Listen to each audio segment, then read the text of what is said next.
إن الحمد لله نحمده ونستعينه ونستغفره ونعوذ بالله من شرور أنفسنا ومن سيئات أعمالنا. من يهده الله فلا مضل له ومن يضلل فلا هادي له، وأشهد أن لا إله إلا الله وحده لا شريك له، وأشهد أن محمدا عبده ورسوله صلى الله عليه وعلى آله وصحبه وسلم تسليما كثيرا إلى يوم الدين. أما بعد، Esselamu Aleyküm ve Rahmetullah. Aleykümselam. Sizlere Resulullah sallallahu aleyhi ve sellemin İsrail oğullarından bir nefer kişinin əhvalatı hakkında danıştığı bir hədisi danışmaq istəyirəm. Bu hədis ki, diqqətlə qulaq astığımız zaman özlüyümüzdə saysız hesapsız faydalar çıxara biləcəyimiz bir hədisdir. Ebu Hureyre radiyallahu anh rivayet edir ki, Allah'ın elçisi, Allah'ın peygamberi Muhammed sallallahu aleyhi ve sellem böyle buyurmuştur. Bir gün İsrail oğullarından olan bir kişi, İsrail oğullarından olan bir neferden 1000 dinar borc istedi. Borc veren şəxs şahidlərini gətir dedi. Borc alan şəxs isə şahid olarak Allah kifayet eder dedi. Bu zaman yine borc veren şəxs zaminlərini gətir yaxşı deyə xitab etdiği zaman borc alan şəxs isə zamin olarak da Allah kifayet eder dedi. Bu zaman borc veren şəxs sen doğru söyledin dedi ve müəyyən bir müddətə dək ona 1000 dinar borc verdi. Ve o pulları götürüp deniz yoluyla sefere çıktı. Lazımi işlerini gördükten sonra müəyyən bir müddət gəlib çıxdığı zaman borcu yiyəsinə qaytarmaq üçün borcu alan şəxs gəmi axtarmağa başladı.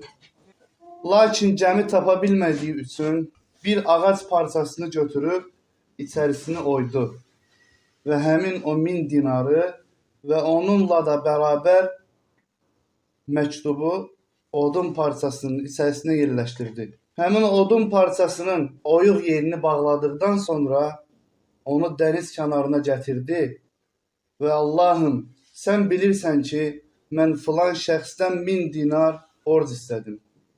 O da məndən zamin istedi.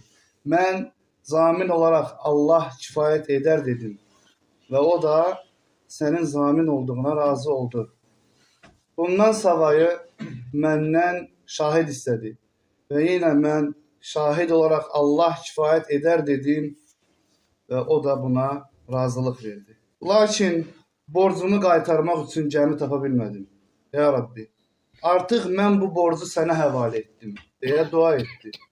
Ve odun parçasını dənizə attı. O da suya qərq oldu. Ve həmin şəxs oradan çıxıb getdi. Ölkəsinə qayıtmaq üçün gəmi axtarmaqda davam edərək bir müddət gözlədi. Borcun qaytarma müddəti gəlib çıxdığı zaman borc verən şəxs dəniz sahilinə çıxdı və öz-özünə bəlkə hər hansı bir gəmi mənim pulumu gətirər deyə güman etdi. Lakin vaxt keçir, gəmi isə gəlib çıxmaq bilmirdi.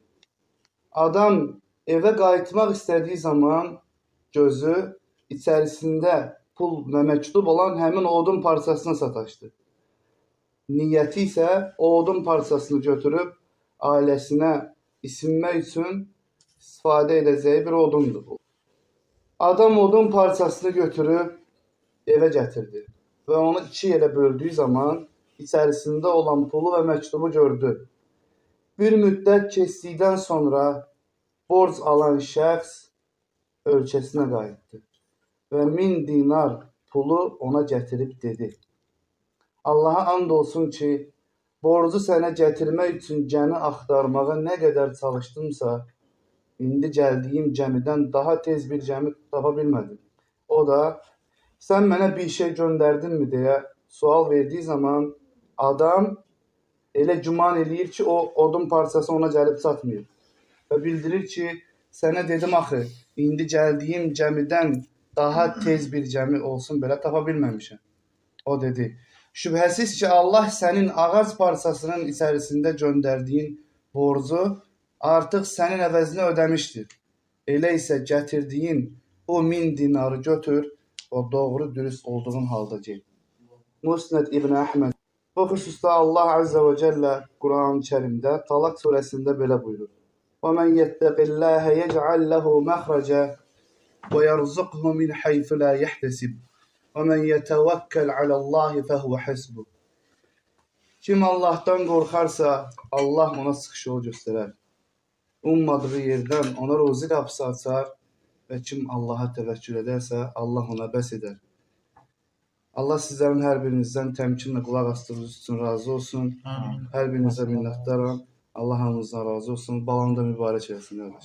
Subhaneke Allahumma Rabbena ve bihamdik. Eşhedü en la ilahe illa ent.